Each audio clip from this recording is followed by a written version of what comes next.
Hi, I'm Shane. When I walked through the front door of my childhood home in Denver for my sister Emma's engagement party, I could already feel the familiar weight of judgment settling on my shoulders like an old coat I'd outgrown years ago. The conversation stopped mid-sentence as family members turned to look at me, their smiles tight and polite, the kind reserved for distant relatives you haven't seen in years and aren't particularly excited to reconnect with. My mother Linda rushed over with that overly bright expression she wore whenever she was trying to manage a situation she found uncomfortable. Before we jump back in, tell us where you're tuning in from, and if this story touches you, make sure you're subscribed, because tomorrow, I've saved something extra special for you. Shane, honey, you made it, she said, pulling me into a hug that felt more like a performance for the watching relatives than genuine affection. We weren't sure you'd be able to get away from your work. The pause before those last two words spoke volumes about how my family viewed my career choices. My sister Emma appeared moments later, radiant in a flowing cream dress that probably cost more than I used to spend on rent, her engagement ring catching the light from the crystal chandelier our parents had installed during their kitchen renovation last year. She looked every bit the successful marketing executive she'd worked so hard to become, employed at Catalyst Creative, the most prestigious marketing agency in Denver. Everyone in the family treated her job there like she'd won the lottery. "Little sister," Emma exclaimed, though at 28, I was only 2 years younger than her. "Still trying to make your little business thing work?" She laughed, a sound that carried just enough edge to let everyone within earshot know that she found my entrepreneurial efforts amusing rather than admirable. "Robert was just telling everyone about the promotion he got at the law firm. Maybe it's time you considered something more stable?" I forced a smile and accepted the glass of wine someone handed me, settling in for what I knew would be a long evening of defending choices I'd stopped feeling defensive about months ago. The truth was, I'd been building something significant while living in Austin, something that went far beyond what any of them imagined when they pictured my little business thing. But I'd learned years ago that my family wasn't really interested in understanding what I did. They wanted simple categories, traditional success markers they could explain to their friends at the country club. The house buzzed with conversations about Emma's upcoming wedding, her impressive salary at Catalyst Creative, and her fiancé Mark's recent partnership at his accounting firm. Everything sparkled with the kind of conventional success my parents had always valued. Traditional careers, predictable trajectories, the kind of achievements that looked good in holiday newsletters and social media posts. I made my way through the crowd, stopping to hug relatives I hadn't seen since the last family gathering, each conversation following the same predictable pattern.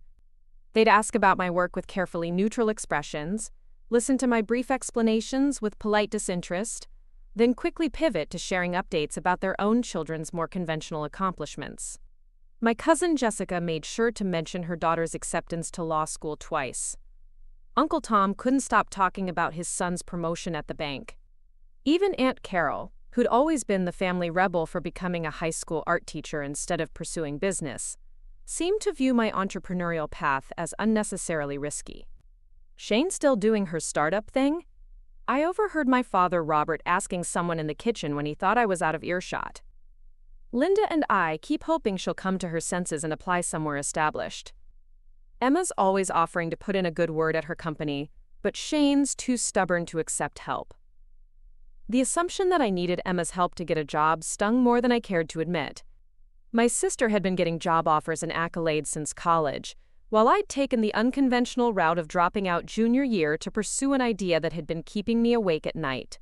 Preparing and narrating this story took us a lot of time, so if you are enjoying it, subscribe to our channel. It means a lot to us. Now, back to the story.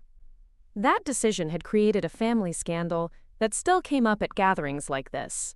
My parents had threatened to cut me off financially, which would have been devastating if I hadn't already been supporting myself through freelance marketing work I'd started during my sophomore year. "You could have been anything," my mother had said during one of our more heated conversations 3 years ago. "You had the grades for medical school, the connections for a corporate track, and instead, you're chasing some fantasy about becoming an entrepreneur. Do you know how embarrassing it is when people ask what you're doing with your life?" That conversation had been the catalyst for my move to Austin, where I could build my company without the constant weight of family disapproval. I'd found a thriving startup ecosystem there, mentors who understood what I was trying to accomplish, and most importantly, distance from the suffocating expectations that had shaped every decision I'd made through my early 20s. The irony was that while my family saw my choice as reckless and immature, I'd actually been building something they couldn't comprehend because they'd never bothered to ask the right questions. They saw the long hours, the uncertainty, the lack of traditional benefits and workplace structure, and concluded I was failing. They missed the revenue growth, the client testimonials, the industry recognition, and the team I'd assembled of incredibly talented people who shared my vision for transforming how companies approached digital marketing. Velocity Marketing Solutions had started as a one-person operation in my tiny Austin apartment, but had grown into something I was genuinely proud of. We specialized in helping established companies modernize their marketing approaches, particularly focusing on authentic brand storytelling and community building, rather than the flashy but shallow campaigns that dominated the industry. Our client list included some impressive names, though I'd stopped trying to share those wins with my family after their eyes would glaze over whenever I mentioned companies they didn't immediately recognize. The real validation had come 6 months ago, when we'd been approached by several larger agencies interested in partnerships and acquisitions. The conversations were still preliminary, but the interest level had confirmed what I'd suspected for a while. We'd built something valuable, something that filled a genuine gap in the market. Our approach resonated with clients who were tired of cookie-cutter marketing strategies and wanted partners who understood their unique challenges and opportunities. As I circulated through Emma's engagement party, listening to the familiar refrains about her success at Catalyst Creative, I couldn't help but smile at the irony. Emma talked about her job like it was the pinnacle of marketing achievement, and in many ways, Catalyst was impressive. They had the prestigious client list, the sleek downtown offices, the reputation that opened doors throughout Denver's business community. What Emma didn't know was that Catalyst had been one of the agencies that had reached out to us about a potential partnership. Their CEO had specifically mentioned wanting to expand their capabilities in authentic brand storytelling and community-driven marketing, exactly the areas where Velocity had developed expertise. "Shane's still doing her computer thing in Austin," Emma was explaining to a group of her friends who'd come to celebrate her engagement. "She's convinced she's going to revolutionize marketing or something."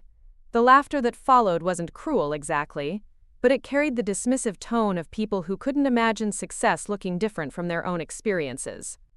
I excused myself from another conversation about the wisdom of pursuing traditional career paths and stepped onto the back patio where the evening air provided relief from the crowded house. The familiar view of the Rocky Mountains stretched across the horizon, reminding me of childhood evenings when I'd sit outside doing homework while Emma practiced piano for recitals that always drew extended family audiences.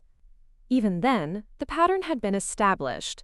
Emma performed, received applause, met expectations, while I quietly pursued interests that didn't fit neatly into my parents' vision of appropriate childhood activities. The patio door slid open behind me, and Mark, Emma's fiancé, joined me outside. I'd always liked Mark. He was steady, kind, and genuinely supportive of Emma's ambitions. He also seemed less invested in the family dynamics that made these gatherings feel like performance reviews. "Needed some air too?" he asked, settling into one of the outdoor chairs my mother had arranged around a fire pit that was currently unlit despite the cool evening temperature.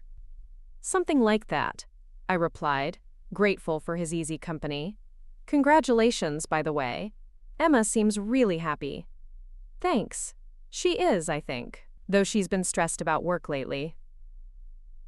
He paused, seeming to consider whether to continue. "I probably shouldn't say this, but she's been talking about wanting to move to a company that's more innovative, more cutting edge. She loves Catalyst, but she feels like they're stuck in old approaches while the industry is changing around them." The comment surprised me. Emma had always presented her job as exactly what she wanted, the perfect fit for her skills and ambitions.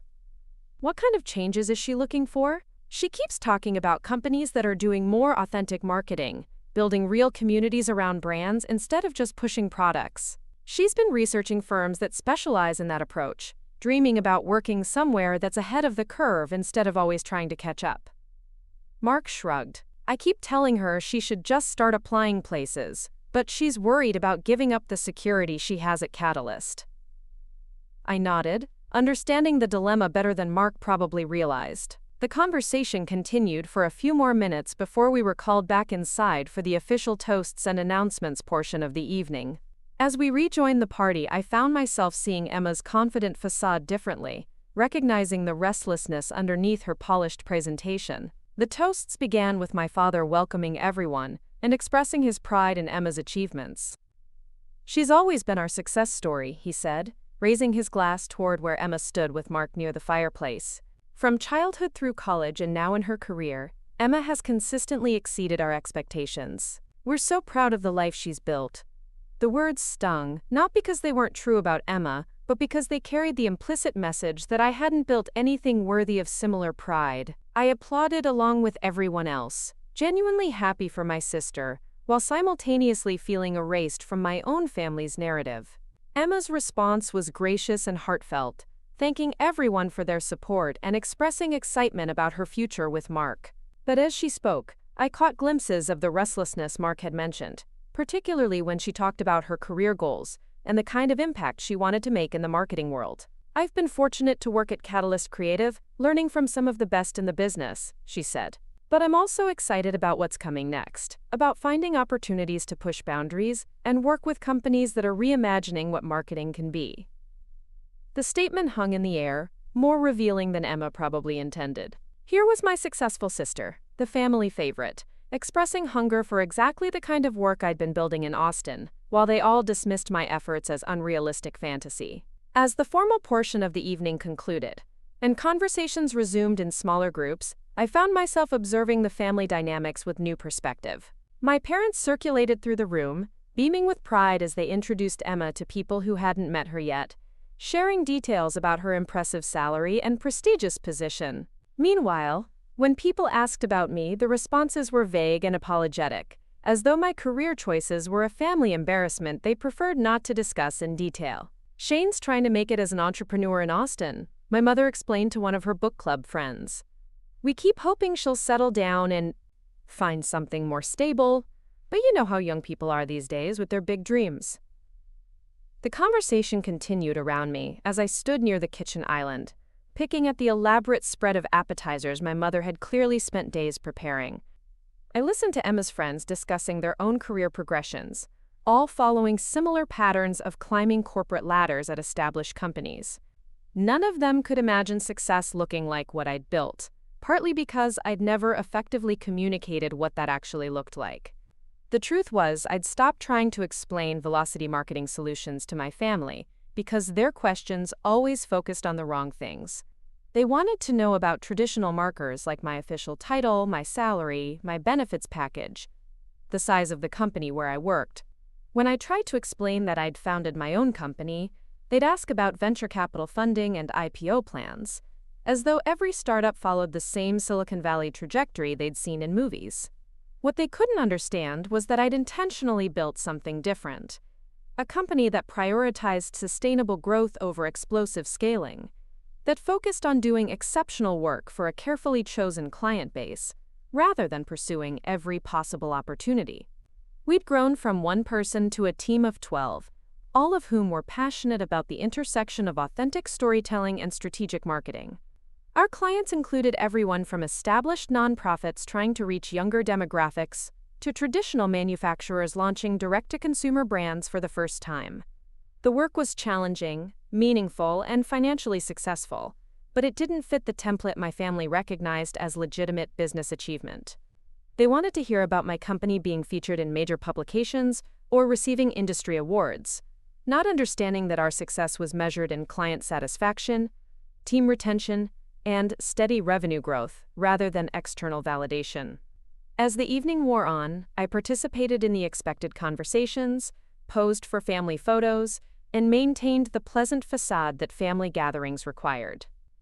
But underneath the surface politeness, I was processing a decision I'd been avoiding for months. The partnership discussions with larger agencies had reached a point where I needed to make some choices about Velocity's future direction. We could continue growing organically, maintain our current independence, and gradually expand our capabilities. Or we could explore partnerships that would accelerate our growth while potentially compromising some of our autonomy. One of the most intriguing conversations had been with a firm that wanted to acquire Velocity entirely, maintaining our team and approach while integrating us into their larger operations.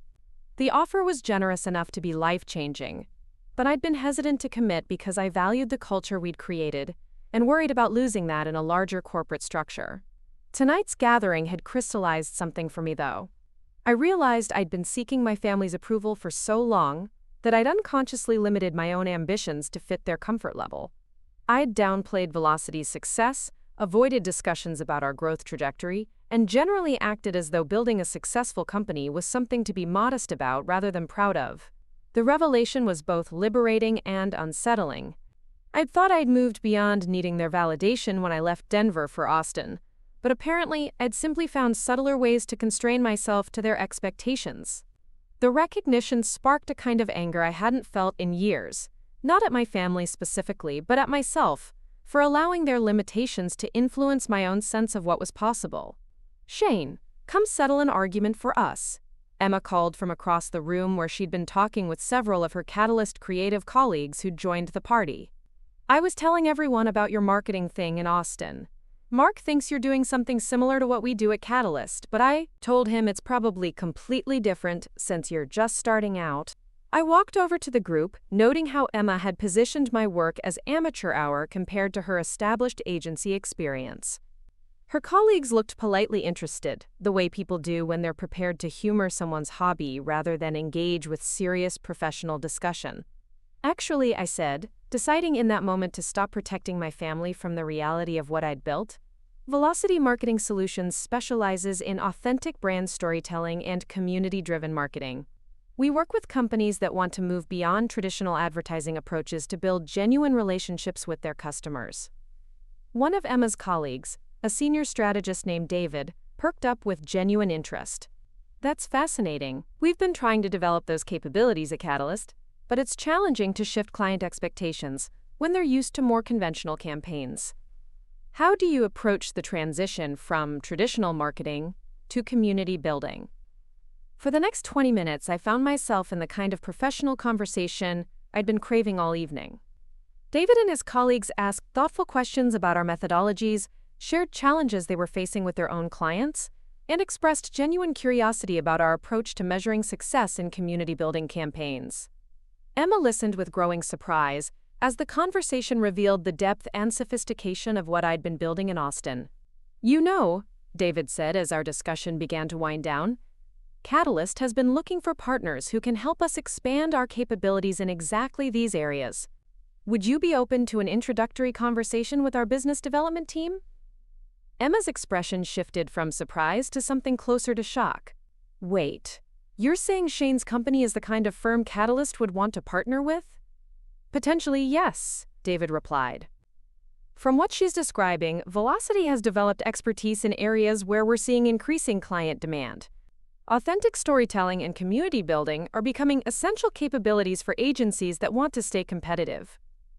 The conversation was interrupted by my mother announcing that it was time to cut the engagement cake, but the exchange had shifted something fundamental in how Emma's colleagues viewed me, and consequently, how Emma herself was processing my career choices. As we gathered around the dining room table for the cake ceremony, I caught her glancing at me with new curiosity, as though seeing me clearly for the first time in years. The remainder of the evening passed in a blur of congratulations, cleanup, and family members gradually departing for their own homes. I helped my mother load the dishwasher while Emma and Mark opened engagement gifts in the living room, their exclamations of delight providing a cheerful soundtrack to the domestic tasks that marked the end of family gatherings. "That was lovely," my mother said as we worked side by side in the kitchen. "Emma looked so happy, and Mark's family seems wonderful. It's nice when everything comes together the way it's supposed to." I nodded, understanding that she was referring to more than just the evening's logistics. In my mother's worldview, Emma's life was unfolding according to plan. Successful career, loving relationship, traditional markers of adult achievement. My own path remained puzzling to her, something to be tolerated rather than celebrated. "The conversation you had with Emma's work friends was interesting," she continued carefully. "They seemed quite impressed with your business knowledge." It was the closest thing to acknowledgement of my professional capabilities that I'd received from either parent all evening, and I found myself feeling grateful for even this small recognition. Thank you, Mom. I've learned a lot building the company. She smiled, the expression carrying warmth along with the persistent worry that had characterized her interactions with me since I'd left college. I just want you to be secure, sweetheart. Your father and I worry about the uncertainty of running your own business.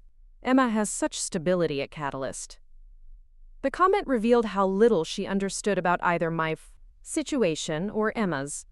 But I didn't have the energy to attempt another explanation of why I'd chosen entrepreneurship over traditional employment. Instead, I finished loading the dishwasher and hugged her goodnight, promising to stop by for breakfast before my flight back to Austin the following afternoon. As I drove to my hotel through the familiar Denver streets, I reflected on the evening's unexpected developments. The conversation with David had reminded me why I'd been passionate about marketing in the first place, before family expectations and self-doubt had complicated my relationship with my own ambitions. His genuine interest in Velocity's work had also highlighted how much I'd been underplaying our achievements, even to myself. The hotel room felt anonymous and peaceful after the emotional intensity of the family gathering. I kicked off the uncomfortable heels I'd worn to impress relatives who wouldn't have noticed if I'd shown up in sneakers, changed into comfortable clothes, and settled onto the bed with my laptop. Despite the late hour, I felt energized rather than tired, my mind buzzing with ideas sparked by the professional conversations I'd had earlier.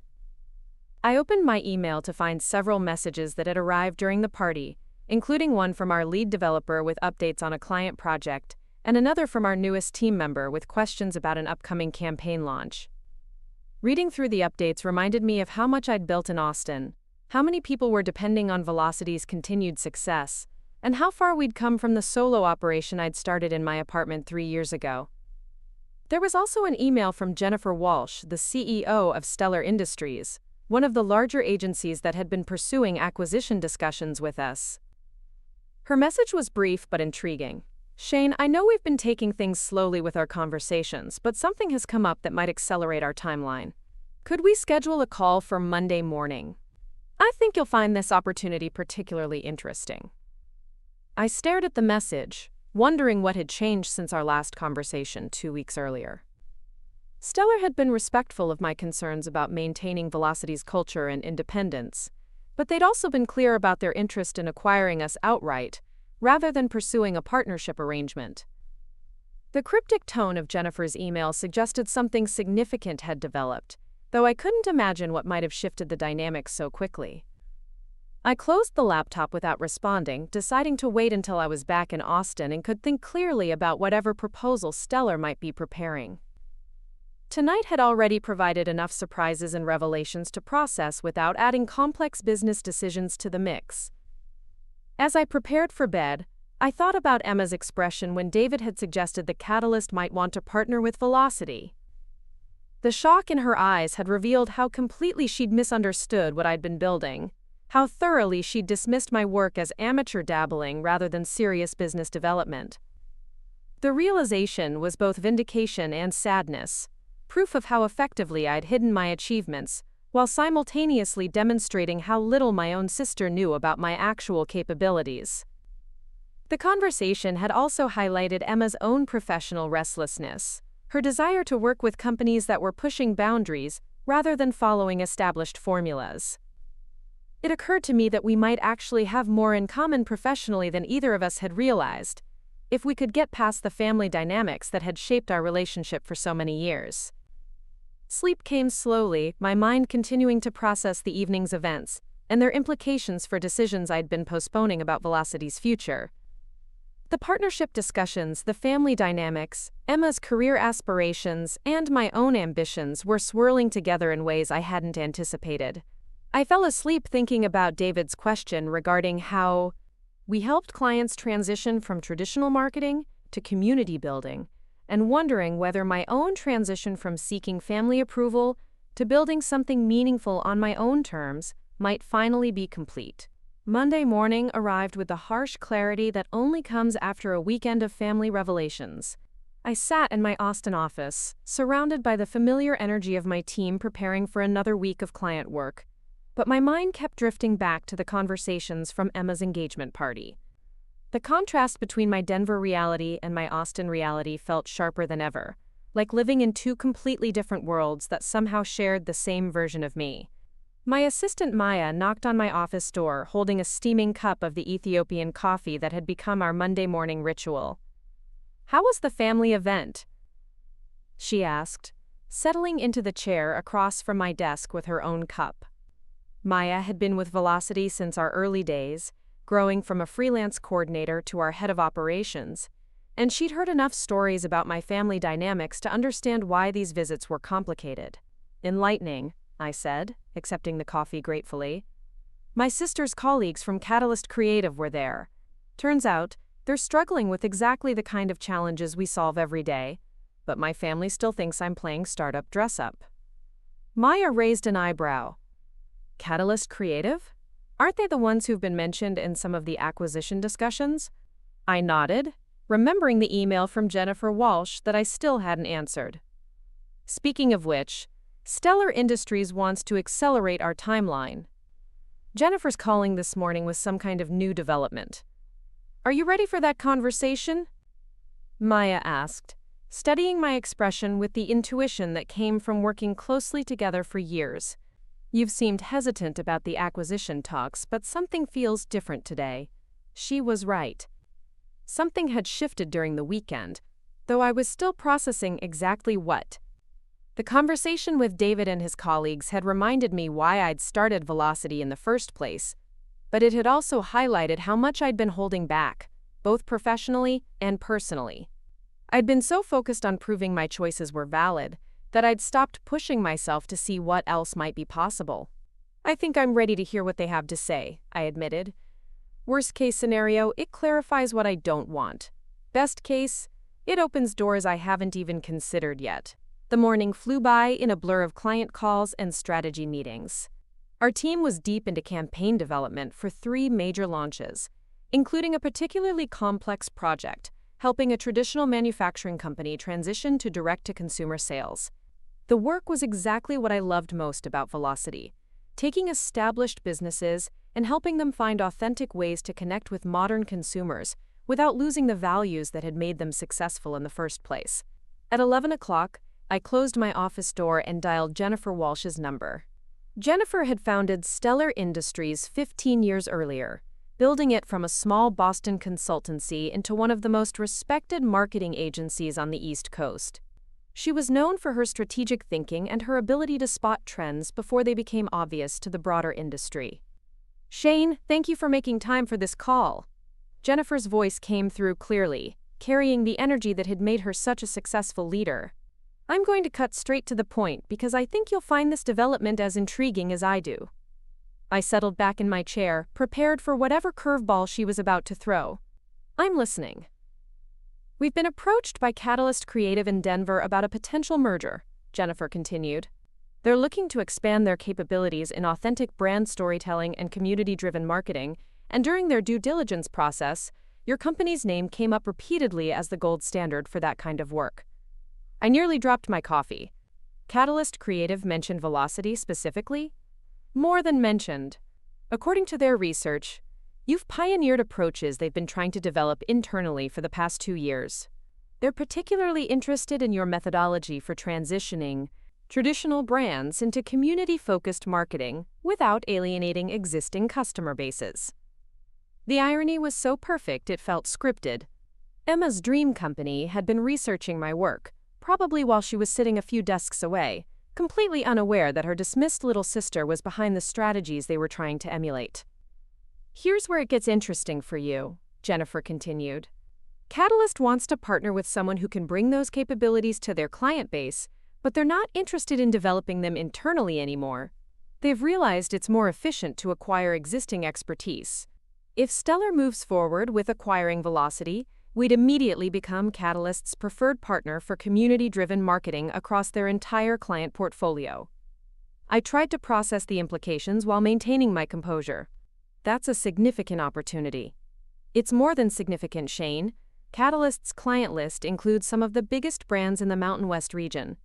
This partnership would triple our community marketing revenue overnight and establish us as the dominant player in that space across 2 major markets." The business opportunity was undeniably compelling, but the personal implications were staggering. Emma worked at Catalyst Creative.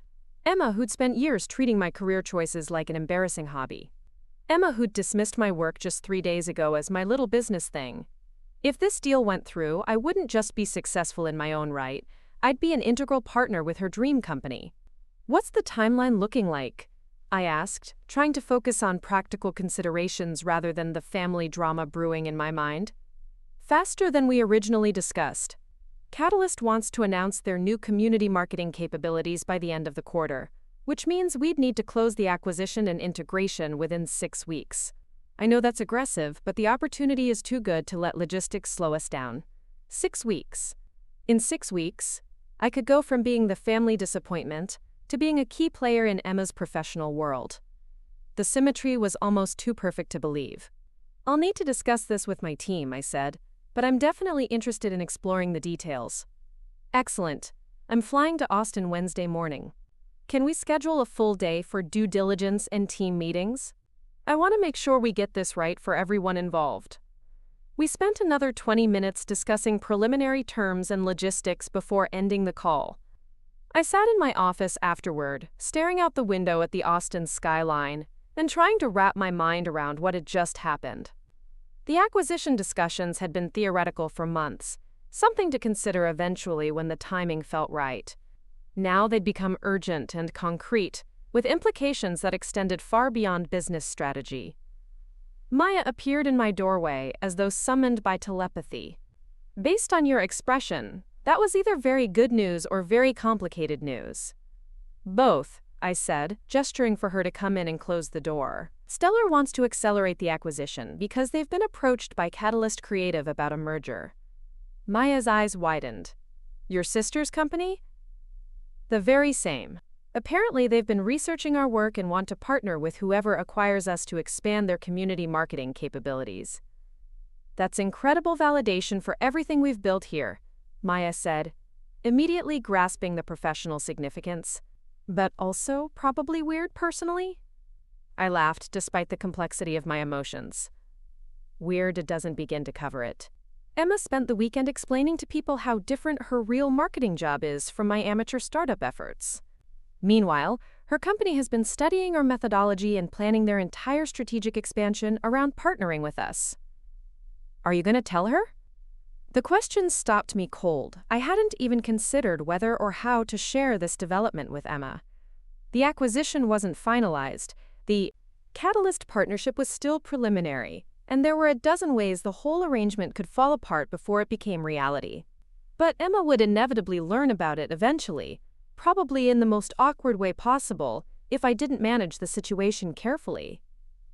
I have no idea, I admitted. This could all disappear by next month, or it could completely change both our professional trajectories. I don't know what the appropriate timing is for family conversations about hypothetical business deals. Maya nodded thoughtfully. Maybe focus on making the right decision for Velocity first, then worry about family dynamics once you know what you're actually dealing with. Her advice was practical and wise, but I knew the family implications would influence my decision-making whether I acknowledged them or not. Part of me was thrilled by the prospect of finally having undeniable proof of what I'd accomplished, validation that even my parents couldn't dismiss or reframe as lucky timing.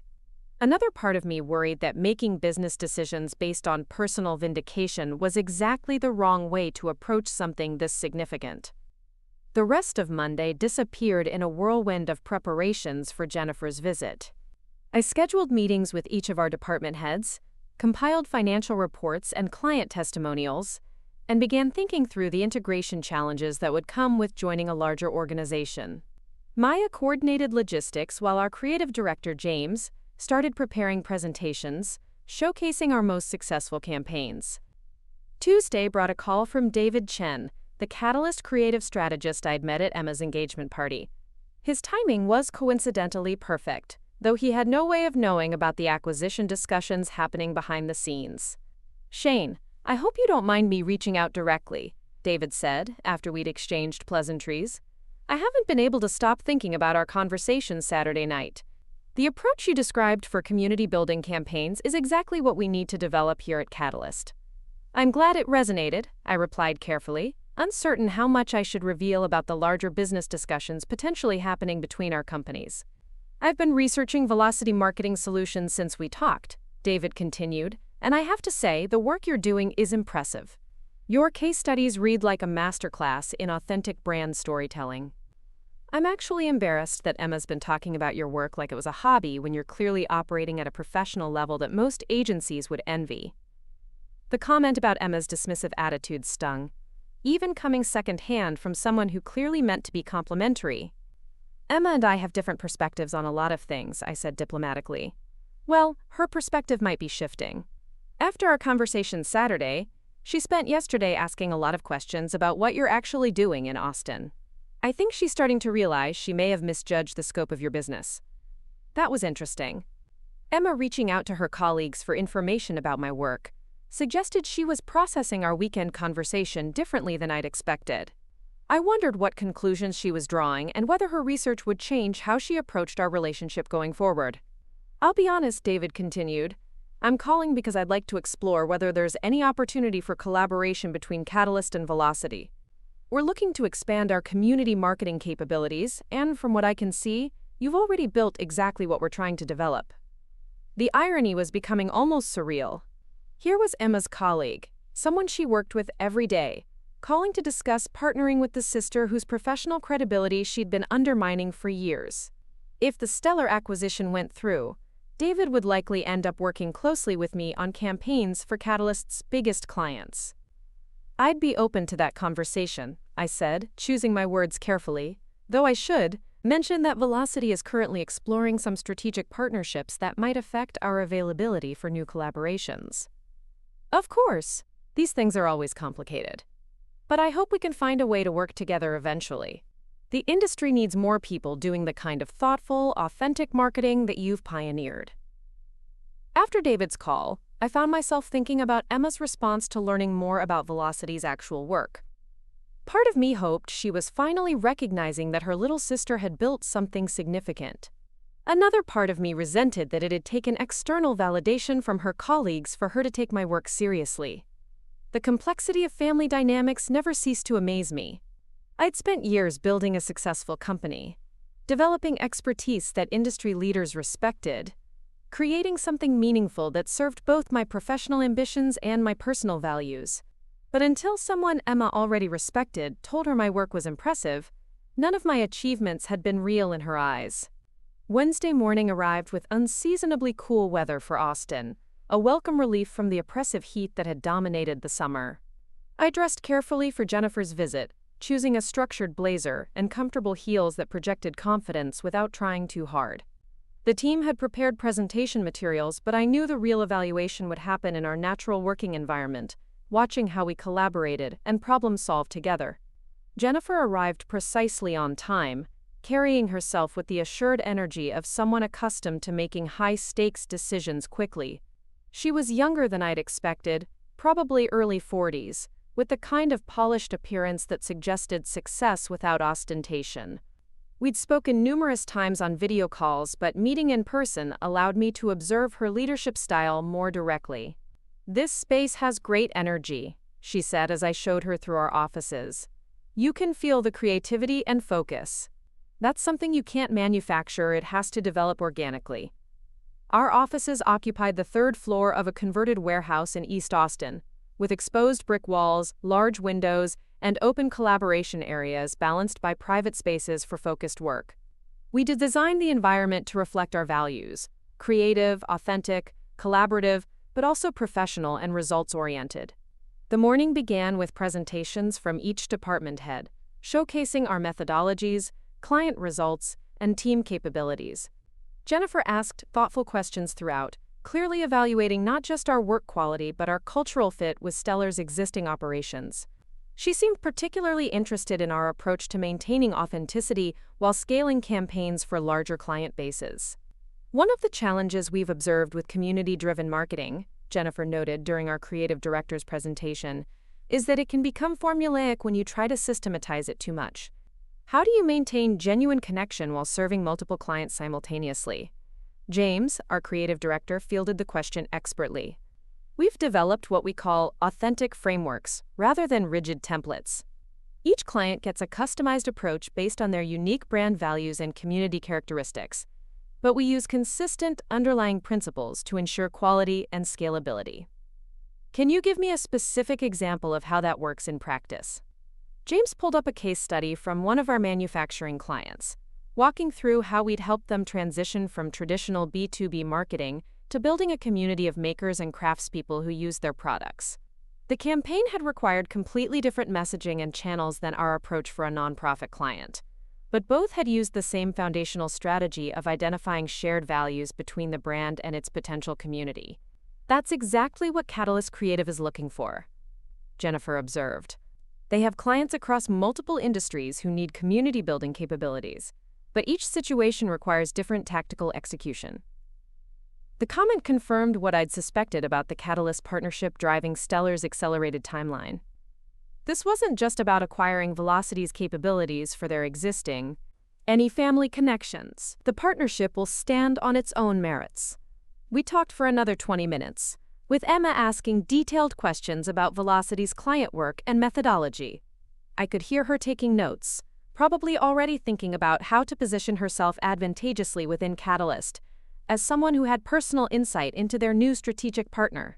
It was classic Emma, always thinking several moves ahead professionally, but for once, her strategic thinking might benefit both of us. After we hung up, I returned to the conference room where Maya and our attorney were still reviewing contract details. The legal language was dense and technical, but the core terms were straightforward. Stellar would acquire Velocity for a combination of cash and equity, maintaining our Austin operations and team while integrating our capabilities into their broader service offerings. How did the family call go? Maya asked during a break in our legal review. She'd become expert at reading my expressions over the years and could tell the conversation had been significant. Emma knows about the acquisition and the Catalyst connection, I said. She's processing the fact that her company has been trying to solve problems that her little sister has already solved. That must have been a satisfying conversation, our attorney observed with a smile. Nothing like external validation to clarify family dynamics. It was satisfying but also complicated in ways I was still processing. Emma's acknowledgement of my achievements felt good, but it had taken validation from her colleagues and a dramatic business development for her to recognize what I'd been building. I wondered whether our relationship could truly evolve beyond the patterns we'd established over decades, or whether this was just a temporary recalibration based on shifting professional circumstances. The afternoon brought a call from Jennifer Walsh with updates on the Catalyst partnership discussions. I've been in preliminary conversations with their leadership team, Jennifer reported, and their interest level is even higher than we initially understood. They're not just looking for a vendor relationship, Shane. They want to integrate community marketing into their core service offerings, which means your team's expertise becomes central to their business strategy. What does that mean practically for the integration timeline? I asked, increasingly aware that the business implications extended far beyond what I'd originally anticipated. It means we need to move faster than even our accelerated timeline suggested. Catalyst wants to begin joint client development within 8 weeks of the acquisition closing. They're willing to commit to minimum volume guarantees that would double your current revenue base. The numbers Jennifer outlined were staggering. Not only would the acquisition provide immediate financial rewards for our team, but the Catalyst partnership would create growth opportunities that would have taken us years to develop independently. We were looking at the kind of scaling that most startups only dream about, achieved through strategic partnership rather than venture capital funding and explosive hiring. There's one other development you should know about, Jennifer continued. Catalyst specifically requested that you personally lead the integration process. They want the founder of Velocity to be directly involved in developing their community marketing capabilities, not just licensing your methodology to their existing team. This was news that would require careful navigation with Emma. Her company wasn't just acquiring our services, they were specifically requesting my personal involvement in reshaping their strategic capabilities. Emma would need to figure out how to work professionally with the sister she'd been dismissing personally for years. I'm willing to take on that role, I said, but I'll need to maintain oversight of our Austin operations as well. My team here is what makes our methodology effective. Absolutely, Catalyst understands that. They're actually excited about the Austin connection. Several of their clients have been asking about expanding into Texas markets, and having integrated operations there supports their broader geographic strategy. We spent another hour discussing integration logistics and client transition plans. By the time I hung up, the acquisition had evolved from a business opportunity into a comprehensive transformation of how I'd be spending the next phase of my career. Instead of running a small Austin agency, I'd be splitting time between Texas and Colorado, working directly with some of the biggest brands in the Mountain West region. That evening, I had dinner with Sarah and James to discuss the latest developments and how they might affect our team dynamics. Both had been enthusiastic about the acquisition from the beginning, but the expanded scope and accelerated timeline meant revisiting our assumptions about how the transition would work. "The opportunity is incredible," Sarah said as we shared appetizers at our favorite East Austin restaurant. "But I'm concerned about maintaining our culture if you're spending significant time in Denver. You've been the philosophical center of what we've built here." It was a valid concern, and one I'd been wrestling with myself. Velocity's success had been built on a specific approach to client relationships and creative collaboration that depended partly on my direct involvement in strategic development. Scaling that personal touch while maintaining quality would be one of our biggest challenges. "I think we need to approach it as an evolution rather than a replacement," I suggested. "I'll still be based in Austin, but with regular travel to work with Catalyst clients. And we'll need to develop our internal leadership capabilities so the company isn't dependent on any single person for strategic direction." James nodded thoughtfully. "Actually, that might make us stronger in the long run. We've been talking about developing more senior-level strategic capabilities within the team. This gives us the business justification and financial resources to make those investments." We spent the rest of dinner planning how to communicate the acquisition news to our broader team and existing clients. Most of our clients had been asking about our capacity for larger projects, so the Stellar partnership would actually help us serve them better. The challenge would be managing the transition without disrupting ongoing campaigns or losing the personal relationships that had made our work distinctive. Friday morning brought the formal acquisition agreement from Stellar's legal team, a document that would transform Velocity from an independent Austin startup into a division of a major regional agency. Maya and I spent the morning reviewing terms with our attorney, confirming that the protections we'd negotiated for our team and culture were properly documented. "This is really happening," Maya said as we signed the preliminary agreements that would initiate due diligence and final negotiations. "6 months ago, we were wondering whether we wanted to hire our 12th employee. Now we're becoming part of a 60-person organization with offices in 3 cities." The magnitude of the change was still settling in for all of us. Velocity had grown organically from my solo consulting practice into a small but respected agency. Joining Stellar represented the kind of scaling that would have taken us years to achieve independently, but it also meant adapting to corporate processes and reporting structures we'd never needed before. My phone buzzed with a text from Emma. "David just told me that Catalyst's leadership team is planning a Denver visit to Austin next week to meet with Stellar and your team. This is moving fast." I stared at the message, realizing that Emma would probably learn about my increased involvement in her company's strategic planning before I had a chance to prepare her for it. The professional and personal implications were about to collide in ways that neither of us could control. I called Jennifer immediately to confirm what Emma had heard. "Yes, that's correct," Jennifer said. "Catalyst wants to accelerate their timeline even further. They're sending their CEO and head of strategy to Austin for a joint planning session. They want to start developing integrated service offerings immediately after the acquisition closes." "Will this meeting include discussions about my role in the integration process?" I asked, already knowing the answer would complicate things with Emma. "Absolutely. They specifically want to meet with you to discuss how we'll structure the community marketing practice. Your sister's company is essentially betting their strategic expansion on your expertise, Shane. They want to make sure the integration process sets them up for success."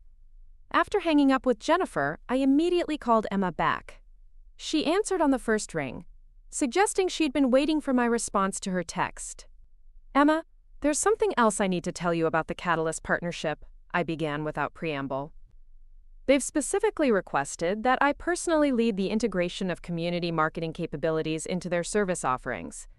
I'll be working directly with their leadership team to develop new client offerings and train their staff on our methodology. The silence on Emma's end was longer this time. When she finally spoke, her voice was carefully controlled. So you're not just becoming a vendor to my company. You're becoming a strategic partner who'll be directly involved in reshaping how we do business. That's an accurate summary, yes. Shane, do you understand what this means for me professionally? My little sister, who I've been talking about as someone who can't commit to a real career, is about to become one of the most important external partners my company has ever worked with. I could hear the complexity of emotions in her voice, embarrassment about her previous dismissiveness, concern about how this would affect her standing at work, and probably some genuine pride mixed with residual disbelief that I'd built something this significant.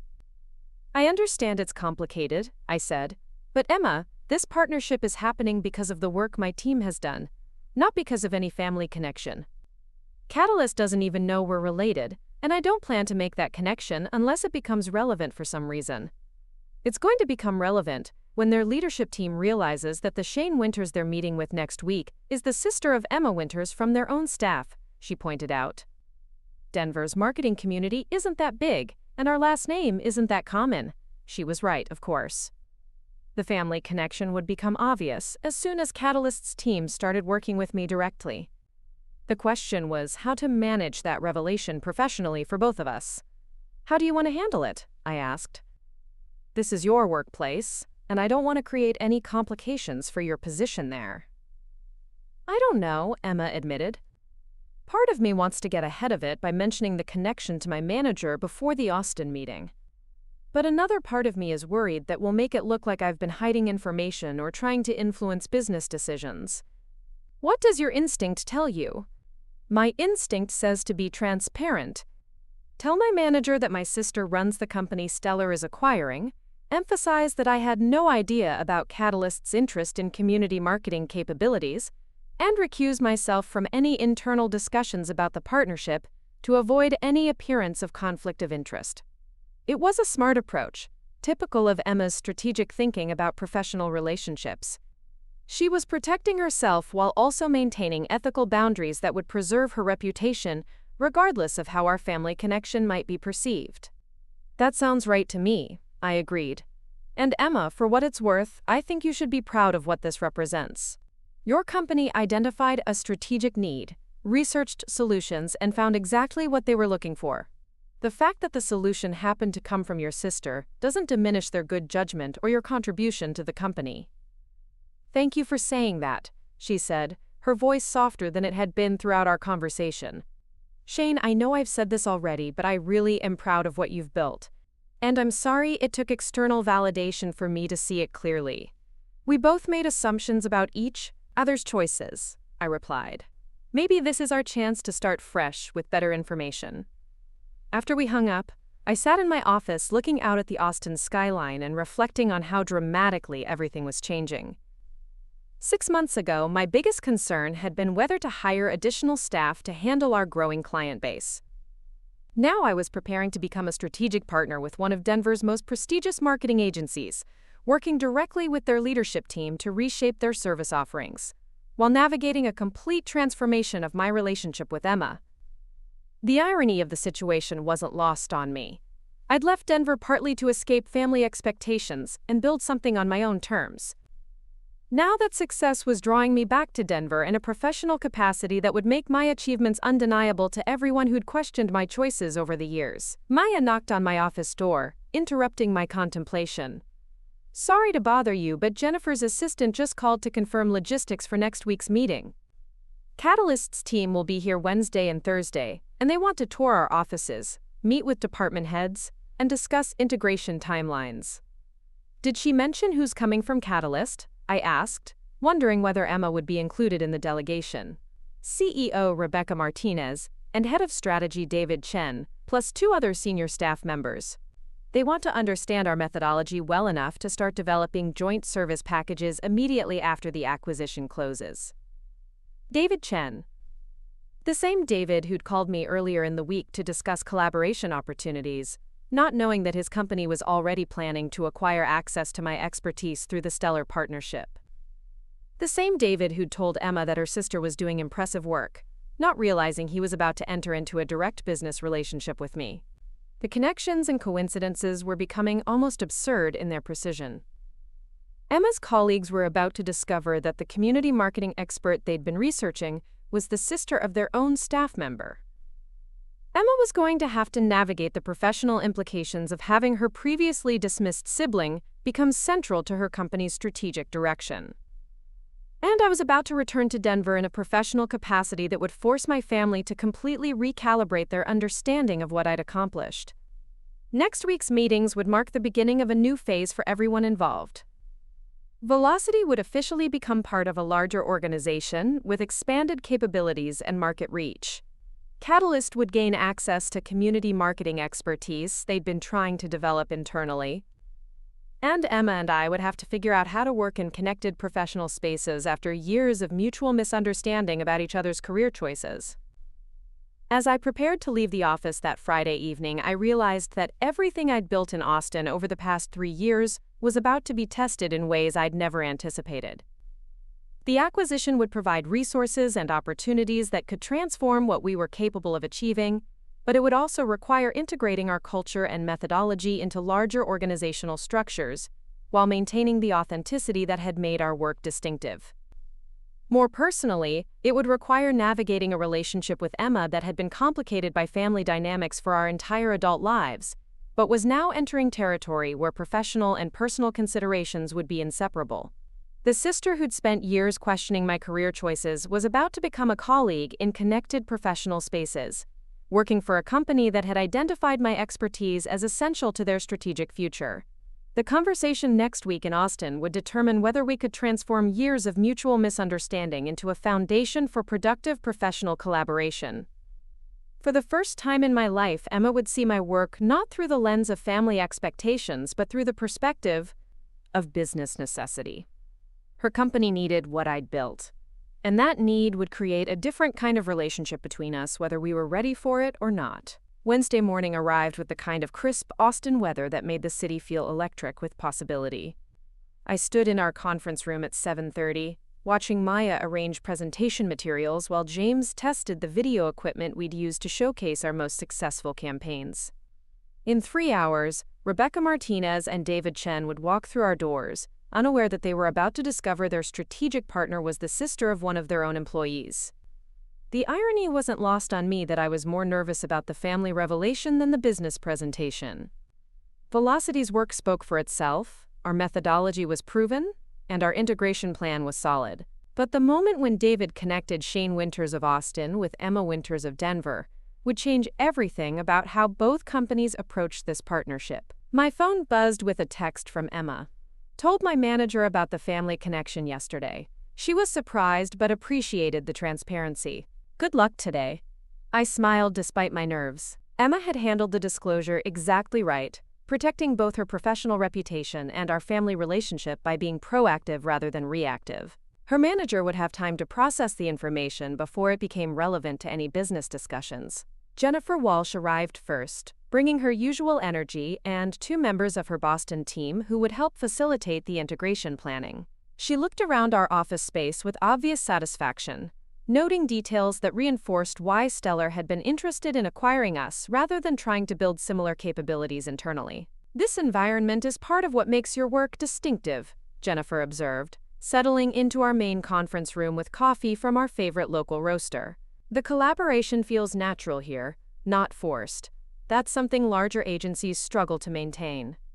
Maya nodded in agreement. We've been intentional about creating space for both focused work and spontaneous creative connections. The best campaign ideas usually come from conversations that weren't scheduled. At precisely 10 o'clock, a black SUV pulled up outside our building. Through the window, I watched Rebecca Martinez step onto the sidewalk, immediately recognizable from the professional photos I'd studied while preparing for this meeting. She carried herself with the confident authority of someone accustomed to making decisions that affected hundreds of employees and millions of dollars in client relationships. David Chen emerged from the passenger side, and I felt my pulse quicken as I recognized him from Emma's engagement party. He looked exactly as I remembered. Thoughtful, energetic, completely focused on the professional challenges at hand. In a few minutes, he would realize that the marketing expert he'd been researching was the same person he'd met at a family celebration, and everything would shift. Jennifer and I met them in our lobby, exchanging introductions and pleasantries as we moved toward the elevator. Rebecca was exactly as impressive in person as her reputation suggested, asking perceptive questions about our office location and commenting on the creative energy she could observe even in our brief walk through the workspace. "This is exciting for us," Rebecca said as we settled around our conference table. "We've been tracking the evolution of community-driven marketing for 2 years, and everything we've learned points to authentic relationship building as the future of brand engagement. Your methodology represents the most sophisticated approach we've encountered." David pulled out a tablet and opened what appeared to be extensive notes about Velocity's work. "We've studied your case studies thoroughly," he added, "and the results speak for themselves. But what we're most interested in understanding is how you maintain authenticity while scaling the approach for larger client bases." I launched into our presentation, walking through the framework we'd developed for customizing community-building strategies based on brand values, audience characteristics, and market dynamics. James showcased visual examples from our most successful campaigns, while Sarah explained our measurement methodologies and client retention strategies. Throughout the presentation, I watched David's expressions carefully, waiting for the moment of recognition that hadn't come yet. He was completely absorbed in the professional content, asking detailed questions about implementation timelines and resource requirements. The family connection remained invisible beneath the business focus. "This healthcare accessibility case study is particularly impressive," Rebecca noted, studying the campaign materials James had prepared. "The community engagement metrics are extraordinary, but what's more compelling is the long-term behavior change you documented. Most marketing campaigns create temporary awareness spikes. This created sustainable lifestyle modifications. That's the difference between authentic community building and traditional advertising," I explained. "When people feel genuinely connected to a brand's values and to each other, they make different choices. The marketing becomes secondary to the relationship." David leaned forward, his interest clearly piqued. "That's exactly what we've been struggling to achieve at Catalyst. We can create beautiful campaigns that generate immediate response, but building lasting community connections requires a completely different approach." "What specific challenges have you encountered?" Sarah asked, genuinely curious about their experience. "Authenticity at scale," David replied immediately. "Our clients want community engagement, but they also want predictable results and efficient processes. Most community-building efforts feel either too small to matter or too systematized to feel genuine." It was the perfect opening to demonstrate our approach to solving exactly that problem. I pulled up our framework for authentic scaling, walking through how we maintained genuine connections while serving multiple clients simultaneously. "The key is understanding that authenticity isn't about being small or informal," I explained. "It's about being consistent with values and responsive to community needs.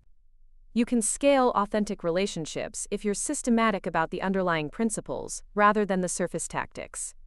For the next hour, we dove deep into methodology discussions, integration planning, and resource allocation strategies.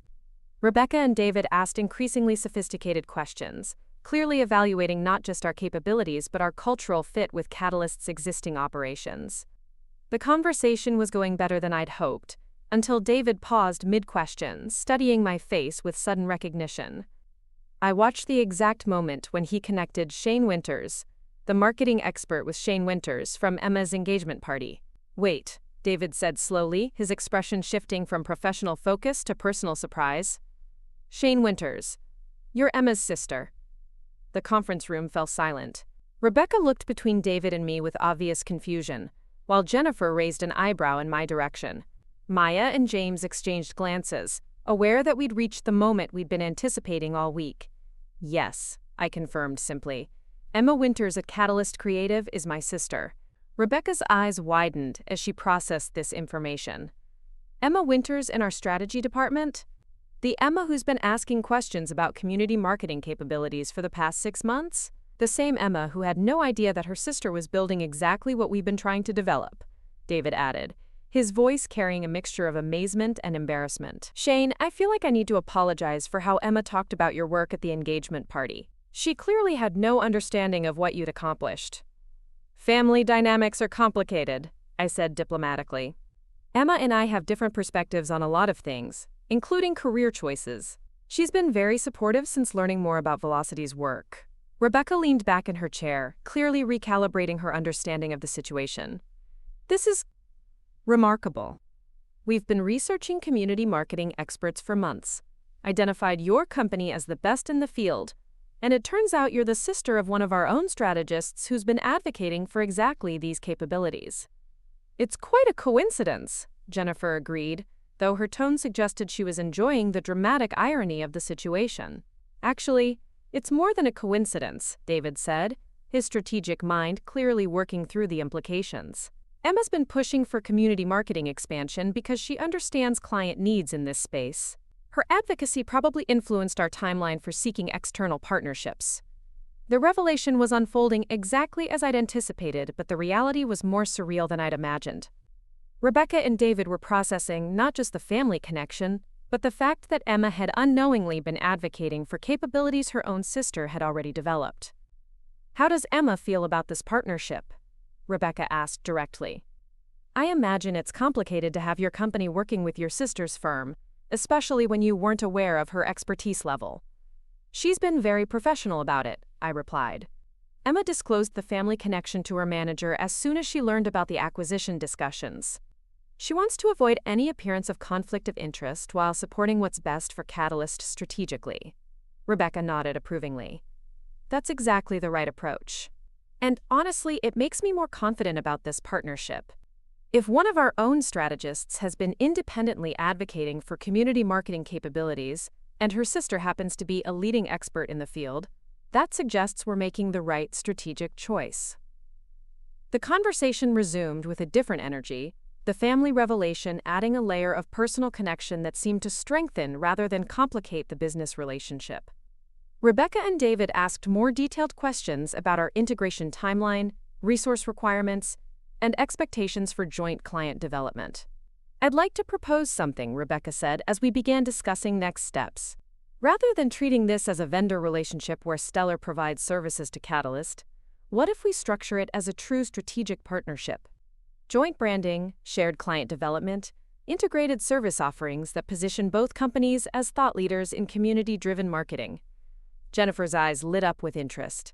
What would that look like practically? Co-branded marketing materials, joint conference presentations, shared case study development, Rebecca outlined. Shane would spend significant time in Denver working directly with our team, but she'd be positioned as a strategic partner rather than an external consultant. We'd be building something new together rather than just adding your capabilities to our existing structure. The proposal was more ambitious than anything we'd discussed previously, transforming the acquisition from a business transaction into a genuine collaboration between equals. It would mean more time in Denver, more direct interaction with Emma's professional world, but also greater recognition for Velocity's expertise and methodology. I'm intrigued, I said carefully, but I'd want to ensure that our Austin team remains central to the collaboration. The culture we've built here is part of what makes our methodology effective. Absolutely, Rebecca agreed. We'd want Austin to be our community marketing hub, with Denver serving as our strategic planning and client development center. Your team would train our strategists, but they'd also work directly on campaigns that require specialized expertise. David was taking notes rapidly, clearly excited about the possibilities. This could position us as the premier community marketing agency in the Mountain West region, he said. We'd have capabilities that our competitors couldn't match, developed through genuine innovation rather than superficial trend following.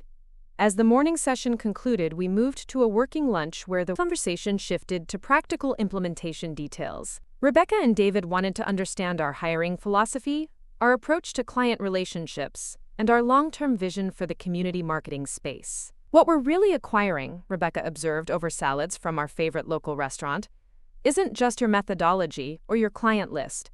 It's your ability to think differently about what marketing can accomplish. That's not something you can document in a procedures manual, which is why this partnership structure makes more sense than a traditional acquisition, Jennifer added. You're not just buying our capabilities, you're gaining access to our ongoing innovation in this space. The afternoon session focused on integration logistics and timeline development. Rebecca wanted to begin joint client development within 6 weeks, starting with 3 of Catalyst's existing clients who had specifically requested community marketing capabilities. "We have a manufacturing client who wants to build a maker community around their products," David explained, "a healthcare system that needs to engage younger demographics, and a nonprofit that's struggling to connect with millennial donors. All 3 have been asking for exactly the kind of authentic engagement strategies you've developed." I felt a familiar excitement as he described the challenges. These were exactly the kinds of complex, meaningful projects that had drawn me to community marketing in the first place. Working with Catalyst's client base would provide opportunities to test our methodology at scales we'd never attempted independently. "I'd love to work on all 3, I said, "but I think we should start with the nonprofit project. Community building for social causes often provides the clearest demonstration of how authentic engagement differs from traditional marketing approaches." Rebecca smiled. "I was hoping you'd say that. The nonprofit project has personal significance for several board members, so success there would create momentum for expanding community marketing across our entire client base." As the day wound down, we'd accomplished more than I'd expected in terms of both strategic planning and relationship building. The family revelation had initially created awkwardness, but ultimately strengthened the partnership by demonstrating that multiple perspectives within Catalyst supported the strategic direction we were proposing. "I have one last question," Rebecca said as we prepared to wrap up the formal sessions. "When can you start spending regular time in Denver? I know we're still finalizing acquisition terms, but I'd like to begin introducing you to key clients as soon as possible." "I can start next month," I replied, realizing as I said it that I'd committed to returning to Denver regularly for the first time since moving to Austin. "I'll need to coordinate with my team here to ensure our existing clients are covered, but I'm excited about diving into the Catalyst projects." David grinned. "Emma's going to be so surprised when she realizes her sister is about to become one of the most visible strategic partners in our company's history." The comment crystallized something I'd been processing all day. This partnership wasn't just about business success or family vindication. It was about stepping into a level of professional visibility and responsibility that would require growing beyond the role I'd played in Austin. I'd built Velocity to prove that I could create something meaningful on my own terms. Now I had the opportunity to prove that what I'd built could transform how much larger organizations approached their most important strategic challenges. As Rebecca and David prepared to return to Denver, we scheduled follow-up calls and confirmed timelines for the integration process. The acquisition paperwork would be finalized within 2 weeks, followed immediately by joint client development and campaign planning. "This has been one of the most productive partnership discussions I've ever experienced," Rebecca said as we exchanged business cards and contact information. "I'm excited about what we're going to build together." After they left, Jennifer, Maya, James, and I debriefed the day's meetings in our conference room. The energy was celebratory but also reflective, as we all recognized that today had marked a turning point not just for our business but for our understanding of what we were capable of achieving. "That went better than I possibly could have imagined," Maya said, reviewing the notes she'd taken throughout the day. The family connection actually seemed to strengthen their confidence in the partnership, rather than complicating it. Jennifer nodded in agreement. "Rebecca and David are exactly the kind of strategic thinkers who can appreciate both the professional value of what you've built and the human story behind how it developed. They're not threatened by complexity, they're energized by it." James raised his coffee cup in a mock toast to family dynamics that accidentally create strategic partnerships, and to proving that the best revenge is massive success. I laughed, but his comment highlighted something important about how this partnership felt different from typical business success. This wasn't just about financial rewards or professional recognition. It was about having work I'd built in response to family misunderstanding become essential to my sister's professional world, in ways that neither of us could have predicted. As I drove home that evening, I thought about Emma's reaction when she learned the details of how the day had unfolded. She'd been nervous about her colleagues discovering our family connection, but the revelation had actually strengthened Catalyst's commitment to the partnership. David and Rebecca now understood that their strategic direction had been validated by multiple independent perspectives, including one from within their own organization. The success felt surreal after years of having my career choices questioned and dismissed by the people who were supposed to know me best. But more than vindication, it felt like the beginning of something genuinely meaningful that could transform how both Emma and I understood our respective capabilities and potential for future collaboration. My phone buzzed with a text from Emma. David texted me about the meeting. He said it was incredible and that I should be proud to have such an accomplished sister. I am proud, Shane. I always should have been. I smiled as I read her message, feeling a warmth that had nothing to do with business success and everything to do with finally being seen clearly by someone whose opinion had mattered to me for my entire life. Tomorrow would bring new challenges as we began the integration process, but tonight I could simply appreciate how dramatically everything had changed in the space of a single day. 6 months after that first meeting in Austin, I stood in the conference room of Catalyst Creative's Denver headquarters, presenting quarterly results to a room full of executives who hung on every word. The transformation had been complete and undeniable. 3 joint campaigns had exceeded performance expectations by margins that made industry headlines. Our community marketing division had become Catalyst's fastest-growing revenue stream, and I'd been featured on the cover of Marketing Today as one of the field's most innovative leaders. Emma sat in the front row, no longer my dismissive older sister, but a colleague who'd earned her own promotion to senior strategy director, largely because of her insights into community-driven campaigns. She'd been the internal champion who helped translate our Austin methodology for Denver's corporate culture, bridging the gap between innovative thinking and established business practices. The healthcare accessibility campaign generated a 340% increase in community engagement, I reported, clicking to the next slide where vibrant charts displayed metrics that still amazed me. But more importantly, we documented sustained behavior changes that continued 6 months after the campaign ended. We didn't just create awareness, we built lasting relationships. Rebecca Martinez nodded from her position at the head of the table, her expression reflecting the satisfaction of a CEO whose strategic bet had paid off spectacularly. These results have attracted attention from potential clients across the entire Western region, she said. We're not just competing for local market share anymore, Shane. We're setting national standards for authentic brand engagement.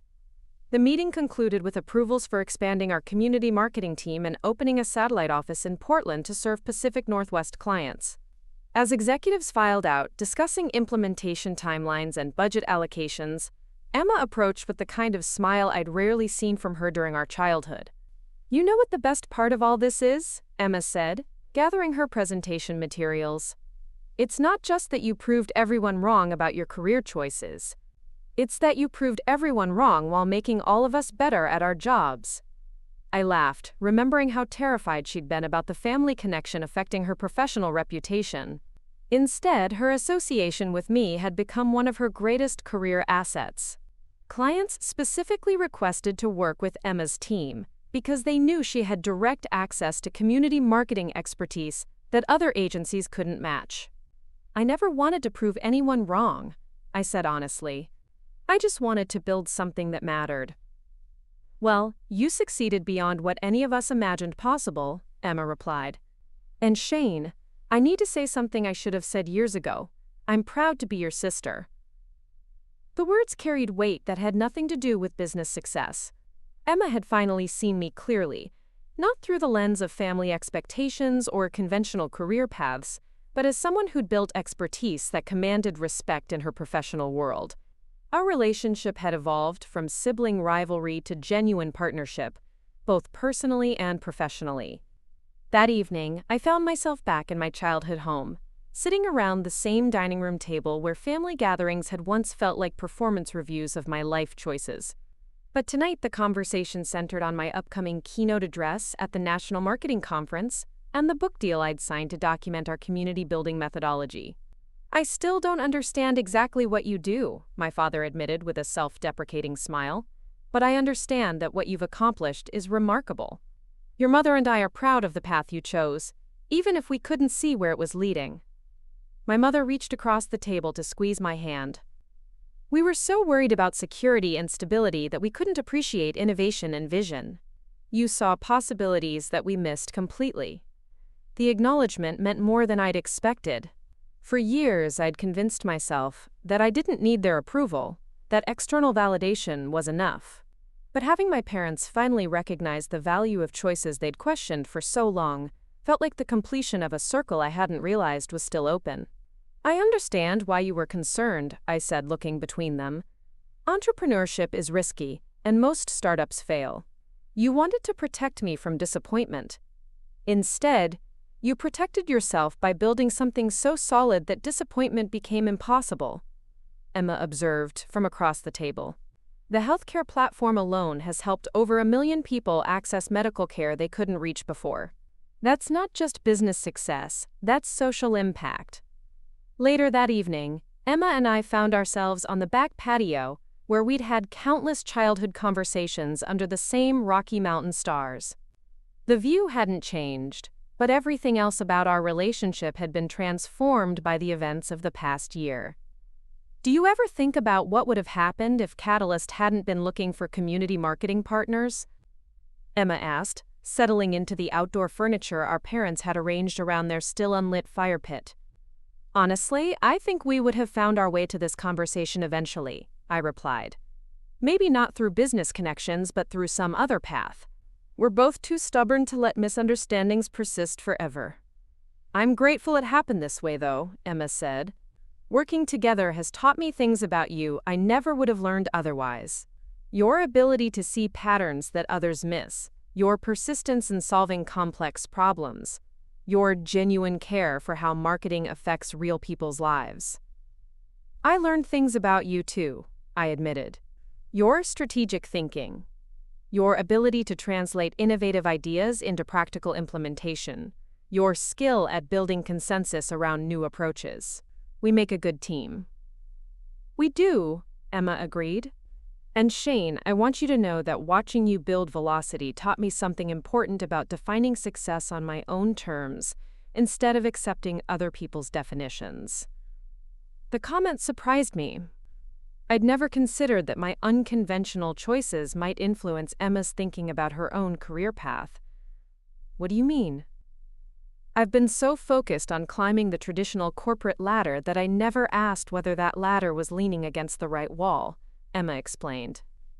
Seeing how you built something aligned with your values while achieving financial success made me realize I could pursue meaningful work within established organizations. Hence the promotion to Senior Strategy Director, I observed. Hence my focus on projects that combine business objectives with social impact, Emma corrected. The promotion was just recognition for work I was already passionate about. We sat in comfortable silence for a while, processing how much had changed and how much growth had emerged from what began as mutual misunderstanding. The acquisition had provided external validation, but the real transformation had been internal for both of us. I have something to tell you, Emma said eventually. Rebecca offered me the position of Vice President of Strategic Innovation. It would mean leading our expansion into new markets and methodologies, essentially turning everything we've learned from the community marketing partnership into a broader organizational capability. Emma, that's incredible! I exclaimed, genuinely thrilled for her success. Are you going to accept? I already did, she said with a grin. And my first initiative is establishing a formal partnership program with innovative agencies like Velocity. I want to create a model for how established companies can collaborate with entrepreneurial firms without losing what makes either organization distinctive. The news represented the final piece of our transformed relationship. Emma wasn't just accepting my career choices anymore. She was building her own career around principles I'd demonstrated through Velocity's development. We'd evolved from rivalry to recognition to genuine collaboration. As I prepared to return to Austin the next morning, I reflected on the journey that had brought us to this point. The family gathering that had felt like judgment had become the catalyst for opportunities I couldn't have imagined. The sister who'd dismissed my work had become a strategic partner in expanding its impact. The parents who'd worried about my unconventional choices now bragged about my achievements to their friends. But the most significant transformation had been internal. I no longer needed external validation to know that my choices had been right for me. The work itself provided satisfaction, the team I'd built created meaning, and the impact we generated justified the risks I'd taken. Family recognition was gratifying, but it was no longer necessary for my sense of accomplishment. Standing in my hotel room, looking out at the Denver skyline one last time before heading to the airport, I thought about the young woman who'd left this city 3 years ago, uncertain about her path but determined to build something authentic. She'd succeeded beyond her wildest projections, not just in business terms, but in creating a life aligned with her values and a family relationship based on mutual respect rather than hierarchical expectations. My phone buzzed with a message from Maya. Team meeting at 2 p.m. to discuss the Portland expansion. Also, 3 new client inquiries came in this morning. Apparently, word is spreading about our Denver success. I smiled, feeling the familiar excitement that came with new challenges and opportunities. The Quest Pivdorama success with Catalyst had opened doors I was eager to walk through, but more importantly, it had proven that the methodology we'd developed in Austin could transform how organizations approached authentic engagement at any scale. The plane lifted off from Denver International Airport, carrying me back to the city where I'd built my professional identity and toward the expanded future that success had made possible. Below me, the Rocky Mountains stretched toward the horizon, unchanged and eternal, while everything about my relationship with the city beneath them had been transformed. Up next, you've got 2 more standout stories right on your screen. If this one hit the mark, you won't want to pass these up. Just click and check them out.